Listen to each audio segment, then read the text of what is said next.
Hi folks, Canadian Prepper here. Well, smoky as all hell out here today. I figured I'd do the daily dose in doom and gloom from the field so you guys could get a taste of what we Western Canadians have been enduring for the better part of the year. Spring and summer, I'd say 30 to 40% of our days have been smoke days. Maybe another 25% of those days it's been so bad that you could taste it. Today it is particularly bad, particularly as in particle, as in smoke particles currently coating my throat. It feels like my throat is a chimney. You know, part of the reason why I quit smoking in the first place was so that I could run really fast if the shizzy hit the fizzy, and I didn't have that addiction, that monkey on my back, but now I'm smoking a pack a day anyways out here. These fires are off the charts. Off the charts, and it's going to get worse in the coming days ahead.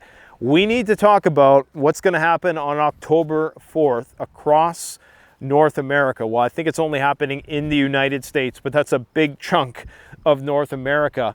But before we talk about the big thing that's going to happen, I just need to say that in the next 4 to 5 days, we are going to see these fires flare up in a way which we've never seen before, because there is a heat dome currently sitting over the part of the country most impacted by wildfires right now, where most of the wildfires are raging. We're talking in between Vancouver all the way up to Alaska, to Yellowknife, into Manitoba. Temperatures are going to be in excess of 15 to 20 degrees above normal, and that's Celsius, above normal. So some of these places, normally it's around 20 degrees. They're going to hit 40 degrees, okay? Some places you are going to see it windy because of the erratic jet stream. So when you have wind, you have abnormally dry conditions, and you have record heat. We're going to see the mother of all fires in the coming days ahead. I mean, they're already raging, which is why this wildfire smoke is here. But all the more reason for, if you do live in a woodland urban interface, any city, town, or village that borders a wooded area, you have to have an evacuation plan. I cannot emphasize this enough. It can come so fast and out of nowhere. Everything might be fine. You might think that the wildfires are currently burning far away. Even if you're not in a drought, even if you're just in abnormally dry conditions, the way the wind is blowing faster in places where it didn't normally blow that fast is, you know, things can spark up real fast, and they can heat up fast, and they can spread fast. So you have to have a plan. Typically, for most people, that's going to mean have a list of everything you want to throw in the car at a moment's notice. Make sure that car is gassed up, and make sure you have a route planned out of town. And just remember, those roadways may be clogged. Do not wait, do not hesitate, especially if you live in one of these remote communities where there's only one way in and one way out, because it's going to get bad.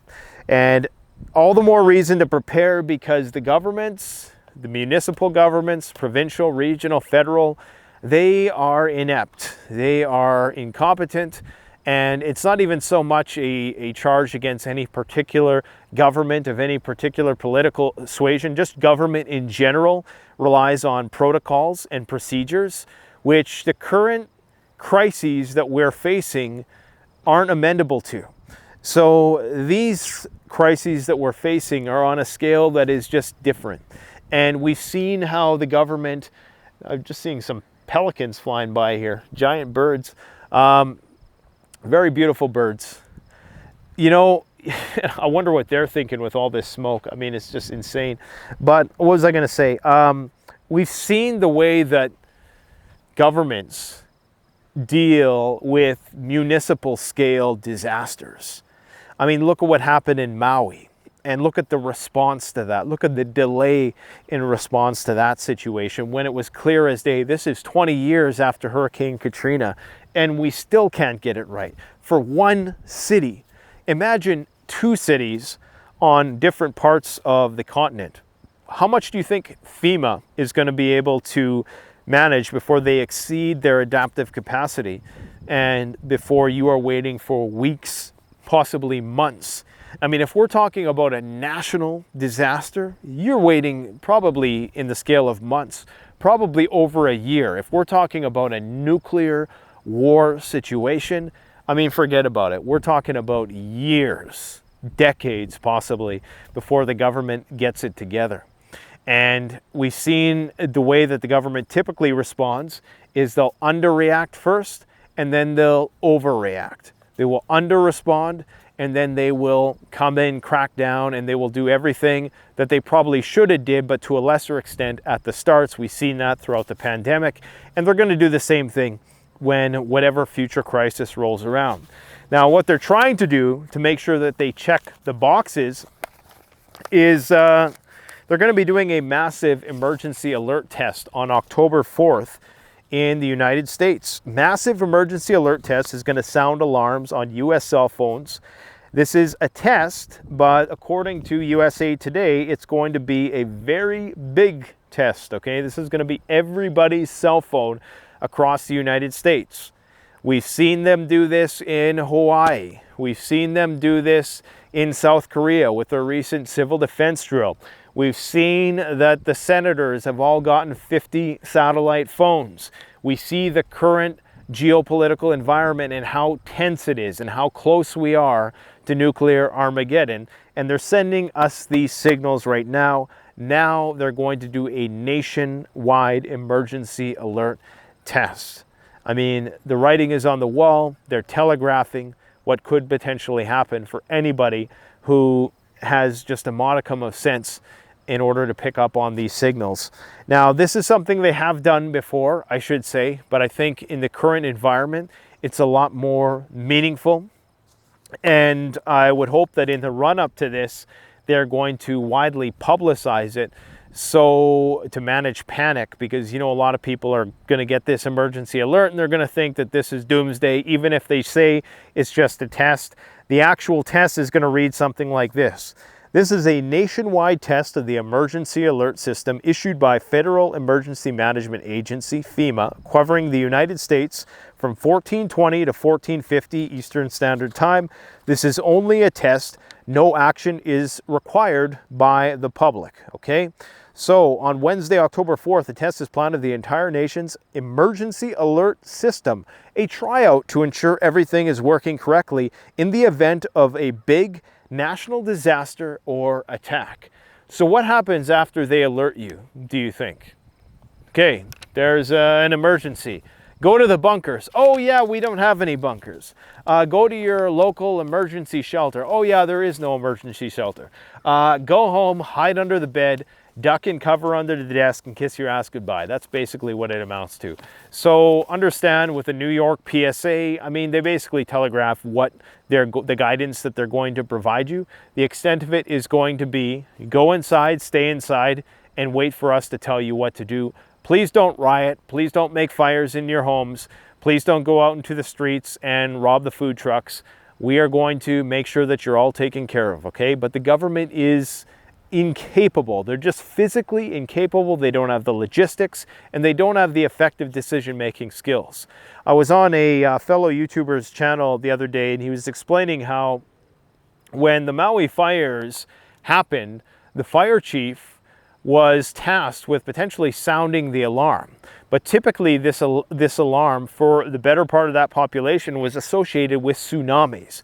So he was worried if he would sound the alarm, because this is the procedure, this is the protocol, if he sounds the alarm, people are going to potentially run inland in the direction of the fire, thinking that there was a tsunami. So it's what, 2, 3 in the morning, the fire is coming through, and you wake up and you hear a tsunami alarm. So he didn't sound the alarm because he was worried that people would be running towards the fire. Now, most people in hindsight said, well, it would be common sense that if you could smell smoke and you could see that there was a fire burning, you would make the decision that, okay, the alarm is not for a tsunami, but it's for a wildfire, and you would run in the opposite direction, hopefully towards the water, right? But this is one of the limitations of these various protocols we're seeing when we're seeing these unprecedented events. The government doesn't have a recipe to follow. They don't have a protocol to follow for these unique situations.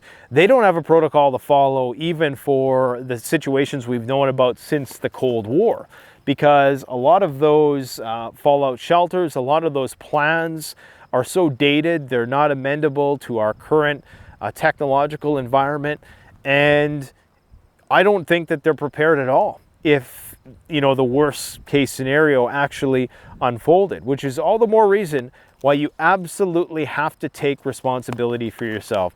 These people cannot manage a disaster on the scale of a city that is around the size of 200,000 people. They couldn't manage that. The entirety of the US military could not manage that. Now they could, but it won't be their priority, right? Because our priorities lie elsewhere. Apparently there's things more important to the national interest and security than actually caring for decisions in citizens in times of emergency. So instead, we're more concerned with fighting wars and whatnot, as opposed to helping people get through very adverse circumstances. So in the wake of horrific fires on Maui Island on August 8th, when warning sirens that might have alerted people to the danger weren't deployed, it's a reminder of what systems are in place should they be needed. They recently did this as well in the UK. And I'm hoping that people start to take the hint as to what's going on here. But in watching TikTok, I'm not holding my breath. In looking at the trending page on YouTube, I'm thinking not. I'm thinking that 99% of people aren't going to get the message. They're not going to be able to read the subtext of what the government is saying when they run these tests, especially nowadays. It should go without saying exactly what they're signaling is that, you know, these things have a high likelihood of happening right now, and you should be prepared. I mean, take a look around. This is absolutely abnormal. But no matter how abnormal it is, it seems like people acclimate, people acquiesce, and then it just becomes normalcy bias all over again. So anyways, all the more reason to make sure you have a plan, folks. I got to get going because, quite frankly, I can't stand this smoke anymore. There's a reason why I quit smoking, and it's because I want to be ready when the shizzy hits the fizzy. You guys take care. Don't forget to support the channel by gearing up at CanadianPreparedness.com. Take care, guys.